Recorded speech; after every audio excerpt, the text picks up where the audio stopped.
출애굽기 4장 18절에서 31절의 말씀을 제가 전체 본문을 여러분들에게 봉독해 드리도록 하겠습니다. 모세가 그의 장인 이드로에게로 돌아가서 그에게 이르되 내가 애굽에 있는 내 형제들에게로 돌아가서 그들이 아직 살아있는지 알아보려 하오니 나로 가게 하소서. 이드로가 모세에게 평안히 가라 하니라.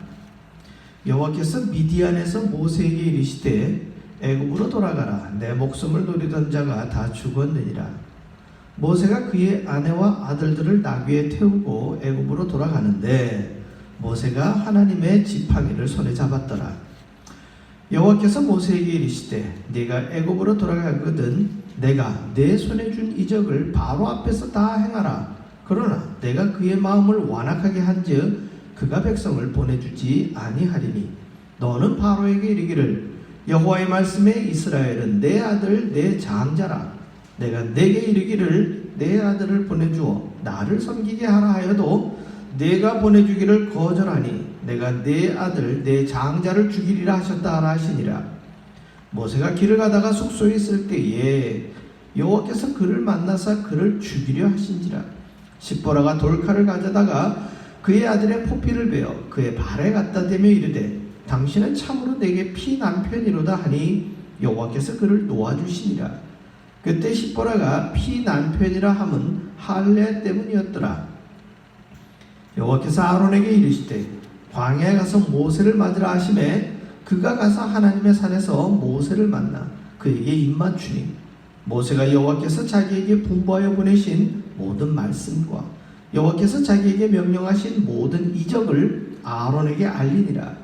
모세와 아론이 가서 이스라엘 자손의 모든 장로를 모으고 아론이 여호와께서 모세에게 이르신 모든 말씀을 전하고 그 백성 앞에서 이적을 행하니 백성이 믿으며 여호와께서 이스라엘 자손을 찾으시고 그들의 고난을 살피셨다 함을 듣고 머리 숙여 경배하였더라.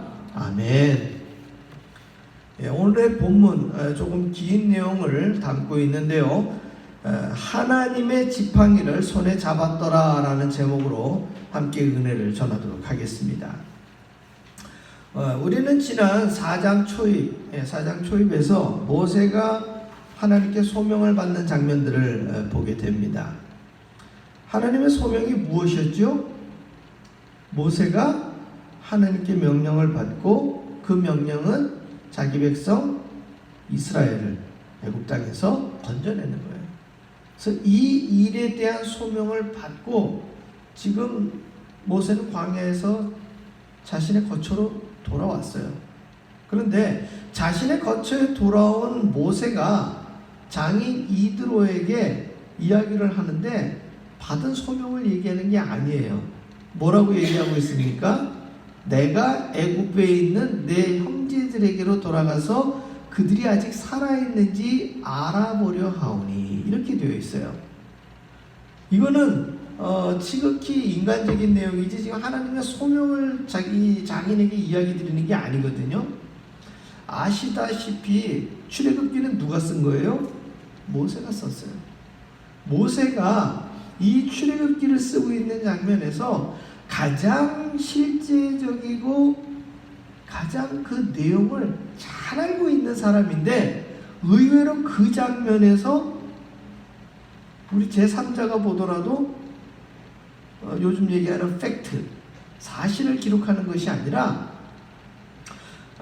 자신의 굉장히 인간적인 면을 지금 보여주고 있어요. 왜 그렇겠습니까? 왜 모세는 자기가 이 광야에서 가시나무 떨기에서 불이 붙어서 꺼지지 않았던 사건, 또 하나님께서 지팡이를 던져가지고 뱀을 만들고 또 자신의 손을 나병환자로 만들었던 이러한 이야기 지금 장인에게 하나도 제대로 설명하지 않고 있어요. 왜 그럴까요? 사실상 40년 동안 이 장인 이드로의 밑에서 양치기로 목동으로 살고 있었던 자신의 삶의 상황 가운데서 갑자기 느닷없이 나이 80의 이 이야기를 이드로에게 했었을 때 이들의 반응이 어떻게 나오겠어요? 그 참 쉽지 않은 거예요. 첫째는 모세 본인도 하나님과의 만남에 대해서 제일 처음에는 확신이 없었지 않습니까? 그런 과정에서 지금 만난 기적은 지극히 자신의 개인적인 어떤 상황이에요. 근데 그 상황을 지금 이드로에게 얘기하는 거 자신 없어요. 그래서 40년의 기간 동안에 한 번도 자신의 고향으로 가지 않았던 이 모세가 그래도 가장 자신의 장인을 설득할 수 있는, 내가 지금 시점에서 고향 땅 애굽으로 돌아갈 수 있는 어떤 실질적인 이유를 지금 장인에게 이야기하는 거예요. 그랬을 때 이 장인 어르신도 이상하게 여기지 않고 뭐라고 얘기합니까? 평안히 가라라고 얘기합니다. 그리고 여기서 우리가 또 한 가지 주목해 봐야 될 부분인데 20절에 보면은요, 모세가 그의 아내와 아들들을 나귀에 태우고 애굽으로 돌아가는데 모세가 하나님의 지팡이를 손에 잡았더라, 이렇게 나와 있어요. 여러분, 이 구절이 어떻게 다가오셔요? 우리가 야곱을 생각해 봅시다. 야곱이 자신의 외삼촌이었던 라반 집에서 몇 년 동안 수고했습니까? 20년 동안 일을 했어요. 그렇죠?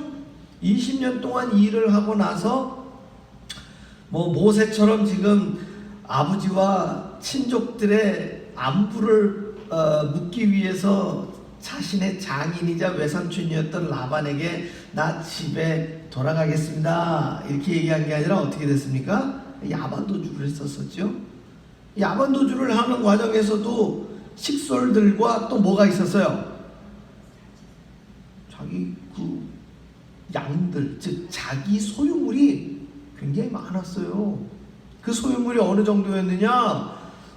자기 형 에서를 맞이하러 갔었을 적에 때를 나눠 가지고 심지어 자신의 갖고 있는 재산들 중에 형에게 얼마간의 재산을 보낼 정도로 가지고 있었던 재산이 많았어요. 지금 모세는 야곱보다 2배나 되는 40년의 생활을 지금 이드로에게 밑에서 했었어요. 그리고 그 40년 동안 이 미디안 족속의 제사장, 그러니까 나는 부족 국가, 부족 민족이지만 베두인처럼 이 광야에서 사는 사람들이지만 그래도 그 수의 수장이었던 사람의 사위였고, 그 사위가 지금 자기 고향 땅으로 가는데 아무것도 없잖아요. 무슨 말인지 아시겠어요? 우리가 미국에서 20년, 40년 살다가 한국의 가족들을 보러 간다고 했었을 때 내가 비록 여기에서 어떤 지위나 어떠한 삶에 있었다 할지라도 사실 고향 땅에 형제와 자매와 부모님을 뵈러 간다고 그러면 최소한 뭐는 들고 가요? 무슨 선물이라든지 뭐라도 있는데 지금 모세가 갖고 있는 건 뭐예요? 지금 자식 둘을 태운 나귀, 그리고 손에는 뭐? 지팡이만 있어요. 이 얘기는 두 가지로 설명을 드릴게요. 은혜 가운데 설명을 드린다 그러면 모세가 누구만 믿는 거예요? 하나님만 의지한다는 소리예요. 비록 자기 소유물은 아무것도 없지만 지금 뭐만 의지하는 거예요? 하나님께서 기적을 보여주신 이 지팡이만 의지하는 거예요. 반대로 모세의 삶의 현실적인 모습을 극명하게 보여주는 거예요. 40년 동안 광야 생활을 했지만 모세가 자신의 애굽 땅 고향으로 돌아갈 때 그의 소유는 뭐예요? 아무것도 없는 거예요. 아무것도 없는 거예요. 사랑하는 성도 여러분, 이것은 우리들의 현지의 삶을 그대로 보여주고 있는 거예요.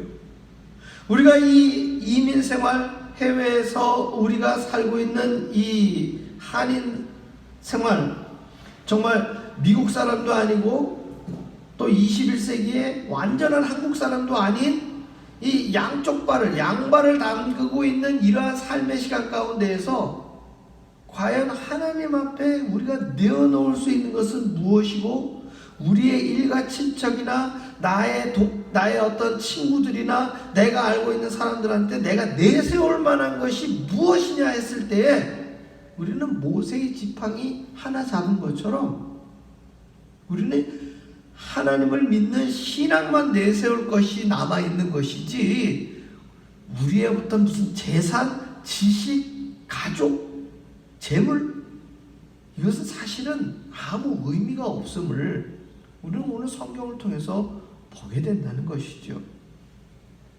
더욱이 지금 모세는 그 지팡이 하나를 믿고 나아가는데 하나님이 정말 더 힘든 소리를 하셔요. 이제는 잘 풀릴 거야. 내가 너를 도와주니까 형통할 거야. 이렇게 이야기를 해주시면 그나마 지금 지팡이만 의지하고 가는 모세가 힘을 얻을 텐데, 지금 하나님 뭐라고 그러시느냐? 우리 21절을 보십시오.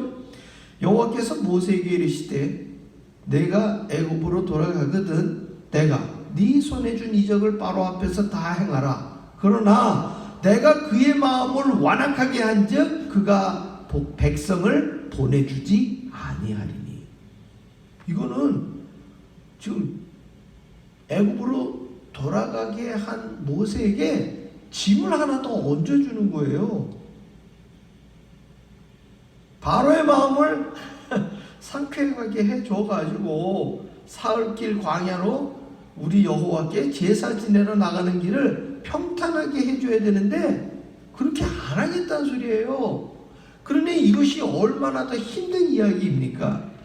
더욱이 지금 23절에 더 무시무시한 말을 하지요. 내가 내게 이르기를 내 아들을 보내주어 나를 섬기게 하라 하여도 네가 보내주기를 거절하니 내가 내 아들 내 장자를 죽이리라 하셨다 하라. 누구 앞에서요?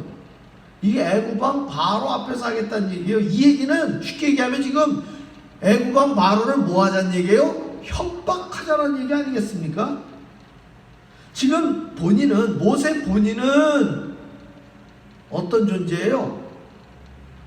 지금 광야에서 목동하던 사람이에요. 전직 애굽의 왕자였지만 실질적으로는 도망자요 미디안 족속의 망명자 생활을 했던 사람이에요. 근데 그 사람에게 기적을 보여주고 애굽에서 자신의 백성들을 탈출시키라고 하는데 바로의 마음이 완악할 거다. 너는 그 바로왕 앞에서 협박해야 된다. 지금 이 이야기를 하시는 거예요. 굉장히 힘든 일입니다. 지금 사실 이 모세의 마음은요, 먹구름이 잔뜩 끼는 거예요. 지금 자신의 고향으로 돌아가는데 무슨 금의 환영을 한다든지 개선장군 같이 지금 가는 입장도 아닌데, 그나마 인간적으로 재산이 많아가지고 자기 형제들, 자기 누님들, 이 사람들한테 나 이렇게 미디안에 가갖고 크게 성공했다고 보여줄 수 있는 것 아무것도 없는 상황이에요. 엎친 데 덮친 격으로요. 그날 또 이 숙소에서 어떤 일이 벌어집니까? 24절 같이 읽어볼까요? 모세가 길을 가다가 숙소에 있을 때에 여호와께서 그를 만나사 그를 죽이려 하신지라. 이건 도대체 무슨 일입니까? 이 모세에게는요 아들이 둘이 있었어요. 첫째 아들의 이름이 뭡니까? 여러분들이 잘 아시는 게르솜이에요. 게르솜. 십보라를 만나서 얼마 되지 않아 낳은 아들 이름이 게르솜이에요.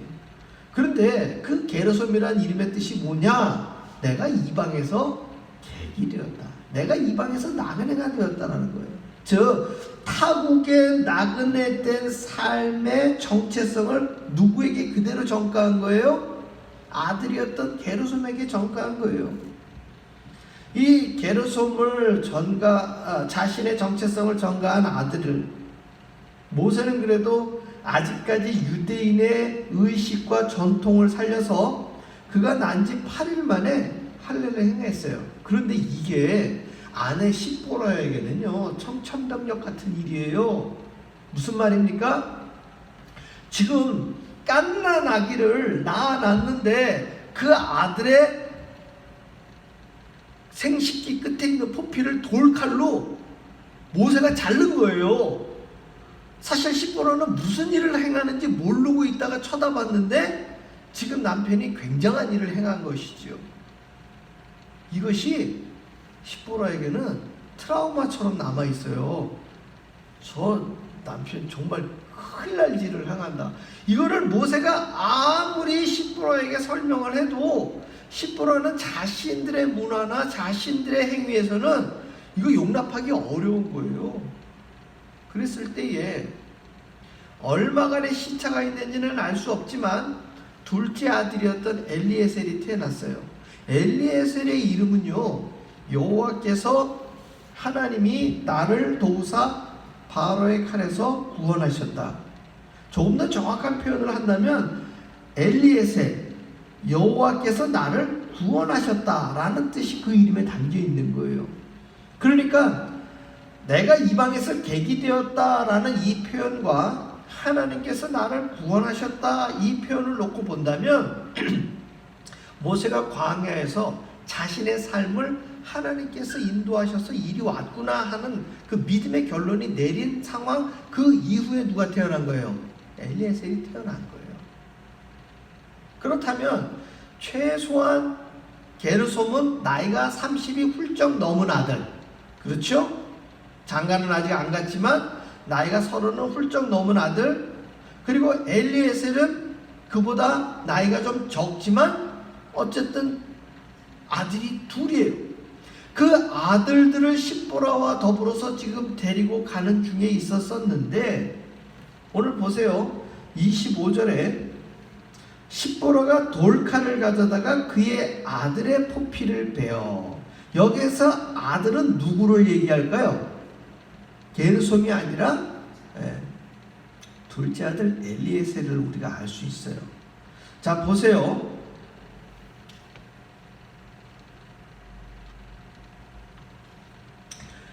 (4장 20절에는) 모세가 그의 아내와 아들들을 나귀에 태우고 하면서 정확하게 게르솜과 엘리에셀을 데리고 온 걸 보여줘요. 그런데 지금 25절에는 십보라가 돌칼을 가져다가 그의 아들의 포피를 베어 라고 되어 있어요. 그의 아들의 포피를 베었다는 것은 엘리에셀의 포피를 지금 누가 행한 거예요? 십보라가 행한 거예요.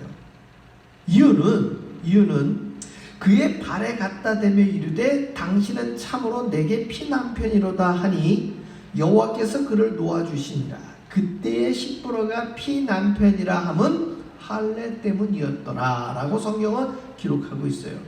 그러니까 이것이 굉장히 짧은 구절로 압축되었기 때문에 굉장히 이해하기 어려운 구절로 많은 성도님들에게 다가오는데요. 이 성경 구절이 다른 곳에서 설명되어져 있지는 않아요.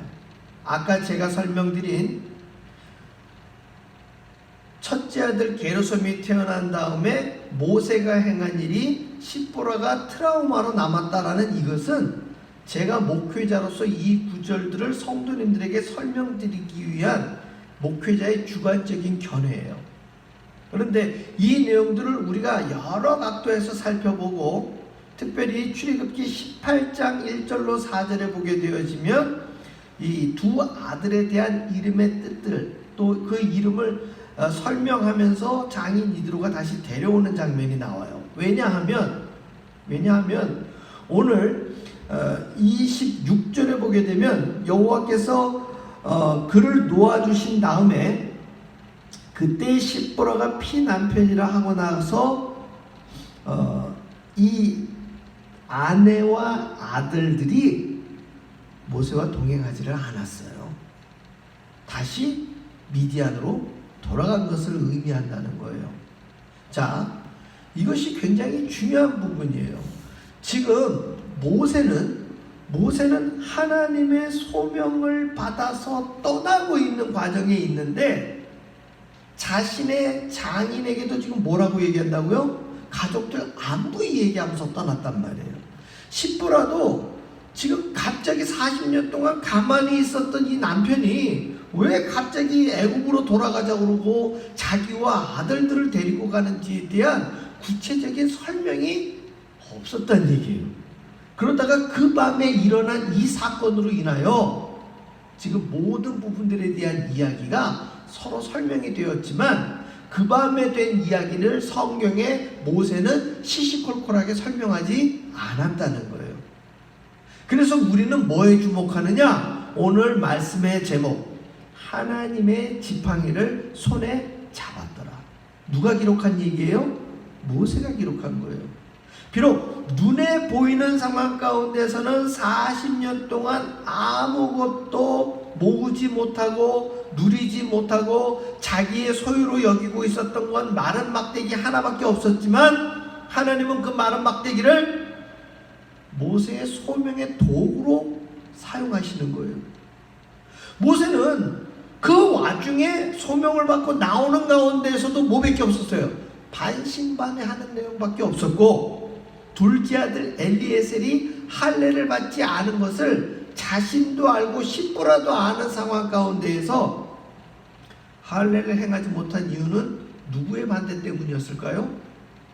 십부라의 반대 때문에. 그 아이가 몇 살이 됐는지는 모르지만 아시는 바와 같이 유대의 율법에는 난지 8일이 지나면 뭐하게 돼 있어요? 할례를 행하게 돼 있어요. 그러면 엘리에셀이 지금 난지 8일 지난 갓난아기였을 거라고 생각이 드세요? 그건 아니라는 것이죠. 그렇다면 최소한 난지 8일이 훨씬 지난 이 아들 엘리에셀을 아직도 할례를 행하지 않았다는 것은 이미 모세의 마음에도 이 유대 율법을 정확하게 지키려는 마음이 별로 없었다는 얘기예요. 그리고 지금 애국으로 돌아가고 있는 모세의 마음속에는 하나님의 소명을 지키고자 하는 마음도 있지만 어떤 마음도 있어요? 자기 가족들 만나는 거에 대한 반가움이나 그런 인간적인 생각들이 더 컸기 때문에 엘리에셀에 대한 할례에 대한 중요성은 그닥 모세의 마음에 와닿지 않았다는 것이죠. 그런데 하나님은 모세를 이 사건 때문에 어떻게 하시려고 그랬어요? 죽이려고 했다는 거예요. 우리는 자꾸 인간적인 생각 때문에 모세를 소명을 받아가지고 정말 그 어려운 걸음을 가는데 하나님 또 그렇게 모세를 죽이려고 그러냐, 보낼 때는 언제고 죽이려고 하는 건 뭐냐, 우리는 이런 의문을 가질런지 모르지만 하나님의 큰 그림을 볼 때, 하나님의 큰 그림을 볼 때 지금 모세는 굉장히 중요한 역할을 해야 되는 사람이에요. 몇 명이나 있어요? 모세 한 명밖에 없는 거예요. 그런데 그 한 명밖에 없는 모세가 지금 머리가, 생각이, 정체성이 어떻습니까? 그냥 오니락가니락 오니락가니락 하는 거예요. 그랬을 때 하나님은 우리가 4장 전반에서도 봤었지만 자꾸 못한다 내 형 아론을 보내소서 이런 얘기를 했었을 때 하나님이 모세에게 어떻게 했습니까? 분노하지 않았습니까? 하나님께서 모세에게 노하여 이르시되 내 형 아론이 있지 않냐 하면서 이렇게 얘기하지 않았습니까? 그래갖고 등 떠밀려 나온 지금 모세가 그 마음속에 지금 무슨 생각이 가득한 거예요? 자기 누나, 자기 형 만날 생각에 자기 엘리에셀, 자기 아들 엘리에셀이 지금 할례도 안 한 거예요. 지금 생각도 없는 거예요. 그렇기 때문에 하나님은 다시 한번 지금 모세를 뭐 하는 거예요? 자극을 주시는 거고 정신을 차리게 하는 거예요. 너 지금 뭐 하는 짓이냐?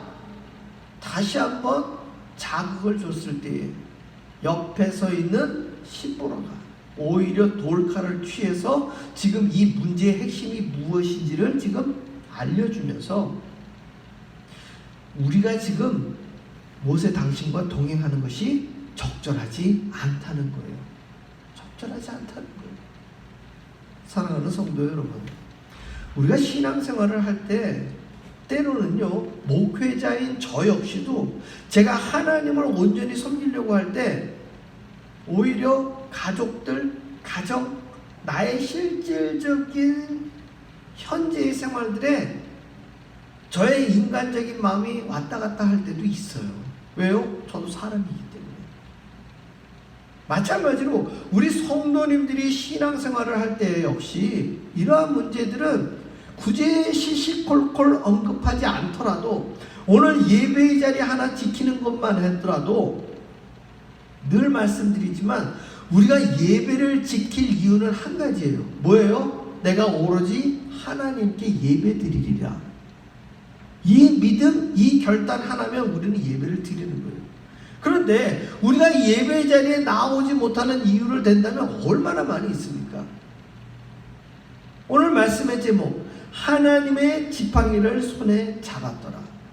우리는 비록 마른 막대기 같지만 하나님의 지팡이를 손에 잡을 때에 내 소유나 내 가족이나 내 가정이 아니라 하나님이 주신 마른 막대기, 내게 소명을 맡겨주신 마른 막대기 하나를 잡았을 때 나의 정체성, 나의 신앙인으로서 하나님 앞에 믿음을 갖고 나아가야 하는 우리들의 삶의 현실을 바라볼 수 있다는 것입니다. 그때가 돼서야 비로소 모세는 아론을 만났을 때에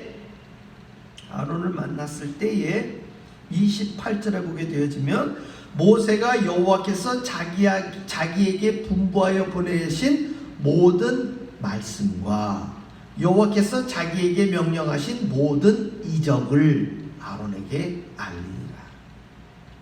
장인 이드로에게 했던 얘기와는 완전히 다른 이야기를 아론에게 하는 거예요. 다른 이야기가 아니라 정확하게 얘기하자면 바른 이야기를 하고 있는 거예요. 모세가 받은 소명, 모세가 보았던 기적을 지금 자기 형 아론에게 하는 거예요. 그래서 30절에 보니까 아론이 여호와께서 모세에게 이르신 모든 말씀을 전하고 그 백성 앞에서 이적을 행하니, 할렐루야. 이것이 팩트이고 이것이 소명이에요. 내 생각을 첨가하거나 다른 사람들이 내가 이렇게 얘기하면 다르게 이해하겠지, 내가 이런 얘기를 하면 나를 미쳤다고 생각하겠지, 내가 이 이야기를 하면 믿지 못하겠지, 이런 것들은요 다 누구 속에 있는 의심이에요? 그건 내 속에 있는 의심이에요. 내 속에 있는 불확실이에요. 내 속에 있는 하나님을 믿지 못하는 불신앙이에요. 하나님은 이것을 제일 싫어하셔요. 비록 내가 가진 것 없고 내가 광야에서 목동으로 정말 보잘것없는 삶을 살았다 할지라도 내 손에 하나님께서 맡기신 마른 막대기 하나를 붙잡을 때에 하나님은 소명을 맡기시고 하나님은 이적을 행하시는 것이고, 그것을 내가 누군가에게 전했을 때에 그 자리에 동일한 말씀이 선포되어지는 것이고 하나님의 동일한 말씀은 그곳에 나타나는 것입니다. 오늘 성경은 이렇게 이야기합니다. 백성이 믿으며 여호와께서 이스라엘 자손을 찾으시고 그들의 고난을 살피셨다 함을 듣고 머리 숙여 경배하였더라. 할렐루야. 사랑하는 성도 여러분, 우리가 온라인 예배가 됐든 오프라인 예배가 됐든 이전의 삶의 모습이 됐든 오늘의 삶의 모습이 됐든 하나님은 동일하게 역사하시는 하나님이에요. 변하시는 하나님이 아니에요. 변하는 건 우리의 모습, 우리의 상황에 변화가 있는 것이지 하나님은 어제나 오늘이나 내일이나 동일하신 하나님이셔요. 할렐루야. 그 하나님이 우리에게 맡기신 것은 금은보화가 아니에요. 하나님께서 우리에게 맡기신 것은 남들이 보아줄 만한 지위나 권세나 권력이 아니에요. 하나님이 우리 손에 맡겨주신 것은 세상 사람들이 볼 때 보잘것없는 마른 막대기예요. 그런데 그 막대기를 우리가 믿고 붙들 때에, 하나님의 지팡이를 손에 잡을 때에 하나님의 역사는 나타나는 거예요. 저와 여러분의 삶의 자리에서 하나님의 말씀이 선포되어지고 하나님의 능력이 나타나는 것임을 믿으시기 바랍니다. 오늘도 우리는 광야와 같은 삶을 삽니다. 내가 손에 지팡이를 잡았다 하여 갑자기 하늘에서 금은보화가 떨어지는 것 아닙니다. 우리를 사람들이 주목하는 삶으로 변화되는 것 아닙니다. 이 모든 변화는 오로지 누구만 하십니까? 하나님만 하셔요.